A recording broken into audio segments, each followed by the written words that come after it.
Hello and welcome everyone to this Warcraft replay. It's going to be the first of a best of two from the WCA Group C matches. We're going to be casting a human versus Night Elf matchup between Sonik, the yellow Night Elf player on the top right, and Hawk, the light blue human player on the bottom left. Yeah, I'm pretty sure it's light blue. Yeah. So I do apologize for the confusion in my last video, I guess. I don't usually like setbacks such as those, but it happens sometimes, and when it does happen, I have to make alternative plans, because I have been meaning to I've been meaning to finish WCA. I've been on this for almost 2 months now. Actually, I'm pretty sure I'm at over 2 months. So, yeah, probably should get a little bit more going. Hawk is going to be harassing a little bit. Brought over about 2 creep camps, but thanks to the Wisp, doesn't seem like that Draenei will be getting any help, and it will most likely not kill that Ancient of War. So anyway, the map is on Bright and Dark. Let's talk about, let's say what today's date is, just, for habit's sake, 28th of February 2015, so yeah. I actually haven't finished recreating that overlay, so hopefully I can get that done either tonight or tomorrow, right before my school starts again. Yikes. Well, it's a new school since it's a university. What's interesting is that Sonic's gonna go for a Tavern Hero start here, as we do see the rather late Altar of Elders. I'm actually quite surprised that Sonic's gonna be going for a Tavern Hero, but oh well. It is always a possibility. It is gonna be a Panda first for Sonik here. He is gonna be facing against an Archmage. Panda against a human in general can be quite good unless, the human player goes like really early Spellbreaker army, then Panda seems to fall off quite significantly at that point. Actually what comes into mind rather greatly is the Elegant versus Thoth series. I believe that was the previous series, and that was pretty interesting as well. Like, quick, aggressive play, mass archers, Naga Sea Witch, just go straight after your opponent. That was pretty good.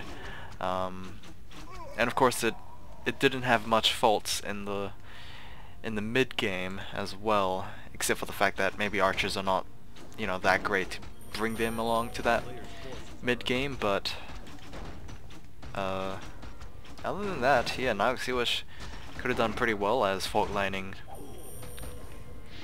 would be as useful as Breath of Fire over here. This is exactly what the Panda is going to be tried to be used for.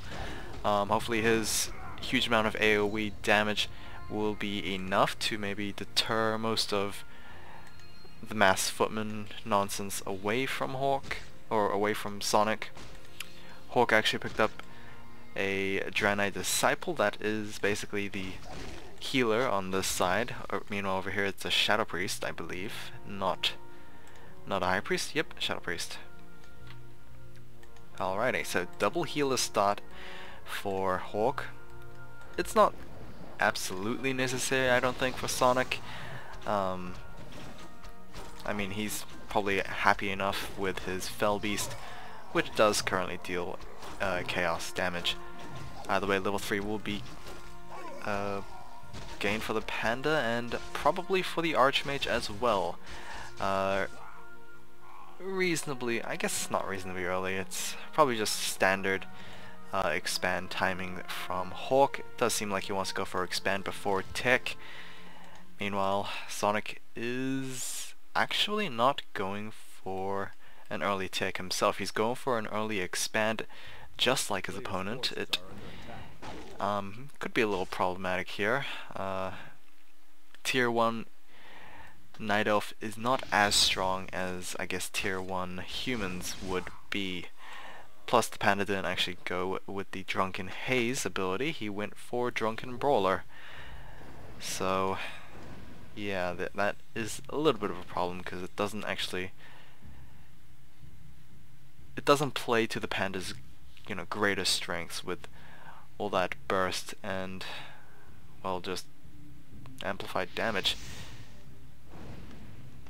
So we shall see, I guess. Wand of Illusion has been used. It's a very obvious illusion. I'm struggling to understand what the illusion is for, but oh well. Panda's actually quite out of mana, but he does have greater mana push if he needs it. Hawk did use a single charge of that Wand of Mana Stealing. He can use that once again, and yeah, it doesn't steal that much, I don't think. I'm not sure if it's a flat amount or maybe percentage based. Either way, what is Sonik gonna go for? He is jumping to tier 2, getting himself that Ultra Vision as well since he placed down the Hunter's Hole. Yeah, it does seem like Sonik will get an earlier tier 2 compared to his opponent, and possibly, you know, expand at the same time. Just need to see how well this panda will do, I guess. I mean, he's been able to pick up a couple of kills, brought a lot of footmen down to very low health, but other than that, he's struggling to find results here. But of course it is kind of distracting the Archmage from doing anything. And this might be just how Sonik will avoid that problematic early game. Shadow Priest picked up by Hawk once again, so no additional support from Sonik. I can't tell if he actually went for a Breath of Fire, or actually the more reasonable explanation would have been that he ran out of mana before he was able to cast it. That would have been pretty awkward. Either way, Sonik will be facing some harassment at his expand. Did hire up a Dark Slayer.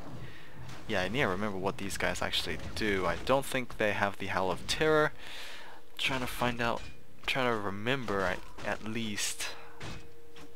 Well, we do have the Void Walker here. It's not the Greater Void Walker, so he doesn't have Chain Lightning, but at least he does have Frost Arrows. It's a good substitute for the Naga Sea Witch, I guess. Anyway, tier 2 has been completed, and we are going to have the Ancient of Laws being placed down for Sonik. Yep, double Ancient of Laws. And it does seem like it's just going to be the standard Night Elf composition, or at least the Ancient of Law transition here.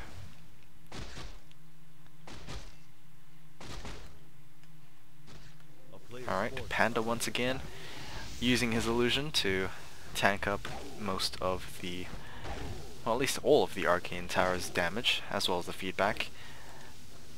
Panda's looking for maybe another Breath of Fire on those towers to finish them off, but he found himself units instead. There we go, another Breath of Fire, and he's got himself a Pit Lord. Interesting. Does he have Rain of Fire, or does he have Howl of Terror? Again, very situational, I think. There it is. It is going to be Rain of Fire. So he's gone for a little bit more of a CG hero comp here, which is really interesting. But then again, it doesn't do well when it's fighting an army straight up, which is, I guess, why he is kind of in the losing end. Ogremola as well as the Shadow Priest is being hired on the Sonik side, so finally he's got himself a healer. There we go, the pretty good Rain of Fire, and actually comboed up with a Breath of Fire as well, and it did a huge amount of damage. I was actually surprised that was able to be happened. But either way, most of Hawk's army has literally just burnt down, as the Panda might be able to pick up another kill and get himself to that level 4. Pretty nice. yeah, that actually went really well for Sonic. I was absolutely amazed that Hawk allowed his units to stand underneath that rain of fire for so long, and uh, this might actually be a telltale sign of who will win this game. Here we go with a large amount of militia. Stormball to the face as well. The Panda might be forced to go for a TP scroll here. There he goes. Just in time as well. It will delay a lot of damage coming down to Hawk, but of course Sonic can just choose to go back immediately, which it does seem like he will be doing thanks to the usage of those Moonwells. There's the Panda. Moonstone has been used as well, Preservation Staff picked up, as well as Mana and Health Pot. Pit Lord very close to level 3 as well. Probably one of the snowballiest games I've seen. Just getting that really lucky rain of fire, and there we go, GG from Hawk. He knew himself that number one, well, his army was pretty screwed, and number two, they were actually not even at the scene. So GG from Hawk, and that is going to be game. Sonic will be taking game 1 of this best of 2. Okay. Well, at least Bright and Dark has a lot of games where it is rather out of the norm. Despite the army comps being somewhat different, at least the hero comps were, you know, enlightening and unique, or something like that. Either way, I'll see you guys again in game 2.